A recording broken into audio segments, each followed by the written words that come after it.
Onorevole, oggi la presentazione di questo libro, La caduta, un momento sicuramente importante anche della sua vita politica, di cui lei ne fa un racconto. Sì, lo sto presentando in tanti posti e mi fa piacere ovviamente farlo qui ad Agrigento, dove io ho iniziato tantissimi anni fa la mia esperienza politica. Questo libro riguarda gli anni che vanno dalla mia prima elezione a parlamentare nel 1972 al termine, alla caduta proprio, al tracollo del sistema politico sul quale si è retta per tanti anni la Prima Repubblica. Ed è un racconto sulla Sicilia, sugli eventi politici, economici e sociali ovviamente, legati al contesto nazionale e internazionale, che cerca di leggere in maniera in qualche modo anche diversa da quella consueta, ma sempre poggiandosi su dati di fatto e su documenti, le vicende a volte tragiche che hanno attraversato questa terra. Cosa ne pensa di questo momento nazionale in cui stiamo attraversando? Lei parlava di cadute nazionali, approfitto per un suo parere su questo momento che stiamo attraversando e sul nuovo governo, sulla composizione di questo nuovo governo. Il governo lo dobbiamo ancora vedere composto, perché non possiamo dare un giudizio. Io sono lontanissimo dalle posizioni politiche e culturali di chi compone la maggioranza, che è stata liberamente scelta dai cittadini, il cui parere va rispettato. Naturalmente nessun giudizio a prioristico, i primi passi non mi sembrano congruenti. Mi riferivo a questo, proprio ai primi passi, l'elezione dei due presidenti, quello che è successo anche tra Berlusconi e la Meloni.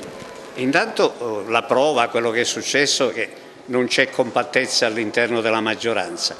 E secondo, Meloni aveva tentato, sia pure con alterne fasi, di accreditarsi a livello nazionale e internazionale, un po' sbiancando la propria storia, la propria identità. La scelta dei due presidenti, il secondo quello della Camera dei Deputati, il primo chiaramente fascista come si autodefinisce, il secondo personaggio alieno, scelto col concorso e evidentemente sulla spinta di Salvini, dicono che invece c'è una volontà di affermare e anzi di rendere più plastica e più visibile l'identità e la storia, il che non è un bel messaggio. E per la Sicilia invece?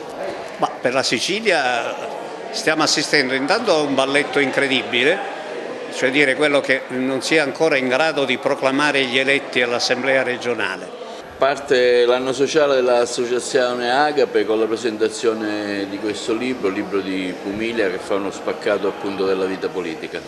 Sì, anche quest'anno abbiamo deciso di iniziare come Associazione Agape di Agrigento il nostro anno sociale 2022-2023, dedicando la nostra prima iniziativa alla cultura e all'importanza della cultura e della lettura. È per questo motivo che oggi presentiamo il libro dell'onorevole Calogero Pumilia, La caduta, che è un libro molto interessante e affascinante, che fornisce degli importanti punti di riflessione e di meditazione, ed è per questo motivo che abbiamo deciso di affrontare insieme a lui e insieme al professore, saggista e storico Pasquale Amel proprio questo percorso, per poter approfondire nell'iniziativa di oggi questo libro e fare questo viaggio all'interno del libro stesso insieme all'autore, che converserà con il professore Amel e che abbiamo il piacere di avere ospite qui con noi. Saranno altri momenti anche della vostra associazione?